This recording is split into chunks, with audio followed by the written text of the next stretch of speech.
السلام علیکم ورحمۃ اللہ وبرکاتہ۔ بسم اللہ الرحمن الرحیم۔ عزیز طلبہ، تعلیم الاسلام کے آج کے سبق میں ہم مسافر کی نماز کا بیان شروع کریں گے۔ توجہ کیجیے۔ بسم اللہ الرحمن الرحیم۔ کتنی دور کے سفر کا ارادہ کرنے سے آدمی مسافر ہو جاتا ہے؟ اتنی دور جانے کا ارادہ کرے جہاں 3 دن میں پہنچ سکتا ہو۔ 3 دن میں پہنچنے سے یہ غرض نہیں کہ سارا دن چل کر 3 دن میں پہنچے، بلکہ ہر روز صبح سے زوال تک چلنا معتبر ہے، اور چال سے درمیانی درجے کی چال جو ہے وہ معتبر ہے، اور دن سے چھوٹا دن مراد ہے۔ سوال: درمیانی درجے کی چال سے کیا مراد ہے، اور 3 دن کی مسافت کتنے میل کی ہوتی ہے؟ درمیانی درجے کی چال سے پیدل آدمی کی چال مراد ہے، اور ٹھیک بات تو یہی ہے کہ 3 منزل کی مسافت معتبر ہے، لیکن آسانی کے لیے 48 میل کی مسافت 3 منزل کے برابر سمجھ لی گئی ہے۔ سوال: اگر کوئی شخص ریل یا گھوڑا گاڑی یا موٹر پر اتنی دور کا ارادہ کر کے چلے جہاں پیدل آدمی 3 دن میں پہنچتے ہیں تو اس کا کیا حکم ہے؟ جواب: یہ بھی مسافر ہو گیا ہے، خواہ کتنی ہی جلدی پہنچ جائے۔ سوال: مسافر کی نماز میں کیا فرق ہوتا ہے؟ جواب: مسافر ظہر اور عصر کی نماز بجائے 4 رکعت کے 2 رکعت پڑھتا ہے، اور فجر، مغرب اور وتر کی نمازیں اپنے حال پر رہتی ہیں، ان میں کوئی فرق نہیں آتا۔ سوال: 4 رکعتوں والی نمازوں کی 2 رکعتیں پڑھنے کو کیا کہتے ہیں؟ جواب: اسے قصر کہتے ہیں۔ سوال: مسافر کس وقت سے قصر شروع کرے؟ جواب: جب اپنی بستی کی آبادی سے باہر نکل جائے تو اس وقت وہ قصر کرنا شروع کر دے۔ سوال: مسافر کس وقت سے قصر شروع یہ ہو گیا۔ سوال: مسافر کب تک قصر کرے؟ جواب: جب تک سفر میں رہے اور کسی شہر یا قصبے یا گاؤں میں پہنچ کر وہاں 15 دن ٹھہرنے کی نیت نہ کر لے، اس وقت تک نماز قصر کرتا رہے، اور جب کسی جگہ 15 دن ٹھہرنے کی نیت کر لی تو نیت کرتے ہی پوری نماز پڑھنے لگ جائے۔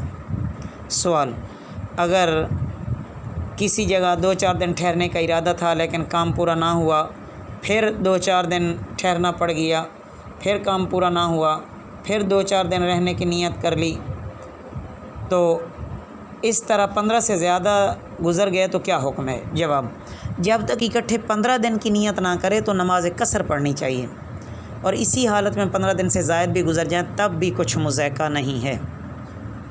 سوال: اگر مسافر 4 رکعتوں والی نماز پوری پڑھ لے تو کیا حکم ہے؟ جواب: اگر دوسری رکعت پر قاعدہ کر لیا ہے تو آخر میں سجدہ سہو کر لینے سے نماز ہو جائے گی، لیکن قصداً ایسا کرنے سے گناہ گار ہوگا، اور بھولے سے ایسا ہو گیا تو گناہ بھی نہیں ہے، اور اس صورت میں 2 رکعتیں فرض اور 2 نفل ہو جائیں گی۔ لیکن اگر دوسری رکعت میں قاعدہ نہیں کیا تو نماز فرض ادا نہ ہوگی، 4 نفل ہو جائیں گے، فرض پھر دوبارہ پڑھے۔ سوال: اگر مسافر کسی مقیم کے پیچھے نماز پڑھے تو کیا حکم ہے؟ جواب: امام مقیم ہو، اس کی اقتداء کرنے سے مقتدی مسافر کے ذمے بھی 4 رکعتیں فرض ہو جاتی ہیں۔ سوال: اگر امام مسافر ہو اور مقتدی مقیم ہو تو کیا حکم ہے؟ جواب: مسافر اپنی 2 رکعتیں پوری کر کے سلام پھیر دے، اور سلام پھیرنے کے بعد مقتدیوں سے کہہ لے کہ تم اپنی نماز پوری کر لو، میں مسافر ہوں۔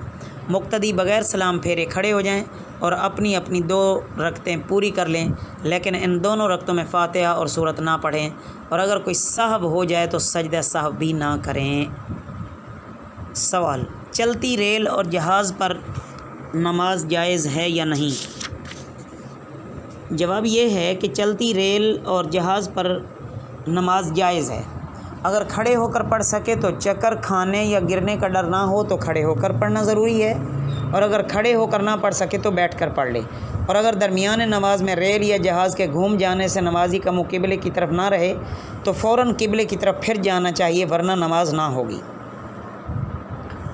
آگے ہے عزیز طلبہ جمعہ کی نماز کا بیان۔ سوال: جمعہ کی نماز فرض ہے یا واجب یا سنت؟ جواب: جمعہ کی نماز فرض ہے، بلکہ ظہر کی نماز سے اس کی تاکید زیادہ ہے۔ جمعہ کے دن ظہر کی نماز نہیں ہے، جمعہ کی نماز اس کے قائم مقام کر دی گئی ہے۔ سوال: کیا جمعہ کی نماز ہر مسلمان پر فرض ہے؟ جواب: جمعہ کی نماز آزاد بالغ سمجھدار تندرست مقیم مردوں پر فرض ہے، پس نابالغ بچوں اور غلاموں اور دیوانوں اور بیماروں، اندھوں، اپاہجوں اور اسی طرح کے عذر والوں اور مسافروں اور عورتوں پر جمعہ کی نماز فرض نہیں ہے۔ سوال: اگر مسافر یا اندھے یا اپاہج یا عورتیں یا بیمار جمعہ کی نماز میں شریک ہو جائیں تو ان کی نماز درست ہو جائے گی یا نہیں؟ تو جواب یہ ہے کہ ہاں، درست ہو جائے گی اور ظہر کی نماز ان کے ذمے سے ساقط ہو جائے گی۔ سوال: نماز جمعہ صحیح ہونے کی کیا شرطیں ہیں؟ جواب: جمعہ کی نماز صحیح ہونے کی کئی شرطیں ہیں۔ اول، شہر یا شہر کے قائم مقام بڑے گاؤں یا قصبے میں ہونا۔ اسی طرح شہر کے آس پاس کی ایسی آبادی کہ شہر کی ضرورتیں اس کے ساتھ متعلق ہوں، مثلا شہر کے مردے وہاں دفن ہوتے ہوں، یا چھاونی ہو تو وہ بھی شہر کے حکم میں ہے، چھوٹے گاؤں میں جمعہ درست نہیں ہے۔ دوسری شرط کہ ظہر کا وقت ہونا۔ تیسری شرط کہ نماز سے پہلے خطبہ پڑھنا۔ چوتھی شرط جماعت، اور پانچویں شرط اذن عام ہے۔ یہ پانچوں شرطیں پائی جائیں تو تب جمعہ کی نماز صحیح ہوگی۔ بقیہ انشاءاللہ عزیز طلبہ اگلے سبق میں پڑھیں گے۔ وما علینا الا البلاغ المبین۔